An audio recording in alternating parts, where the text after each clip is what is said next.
Star hospital సుఖీభావ్కు తిరిగి స్వాగతం.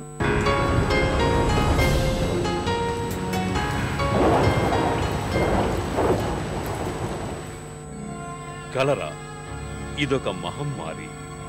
సాధారణంగా వానాకాలంలో విరుచుకుపడుతూ ఉంటుంది. వాంతులు, విరేచనాలు, జ్వరం, కడుపు నొప్పి లాంటి లక్షణాలతో కనిపించే కలరా మూలంగా ఒంట్లోని శక్తి మొత్తం హరించుకుపోతుంది. మనిషి వేగంగా మృత్యుముఖంలోకి వెళ్ళిపోతాడు. కలుషిత జలంలోని విబ్రియో కలరా అనే బ్యాక్టీరియానే ఈ మహమ్మారి రావటానికి కారణం.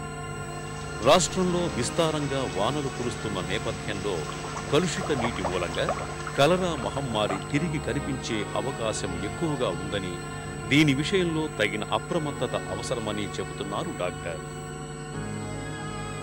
ఈ కలరా రావడానికి ముఖ్య కారణం మనం త్రాగే నీరు కలుషితం కావటమే. కలరాని సాధారణంగా విపరీతమైన నీళ్ళ విరేచనాలతో మొదలవుతుంది.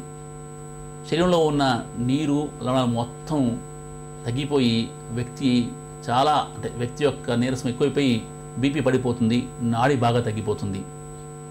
వెంటనే చికిత్స అందజేయకపోతే ఆ వ్యక్తి మరణించే అవకాశం ఉంది.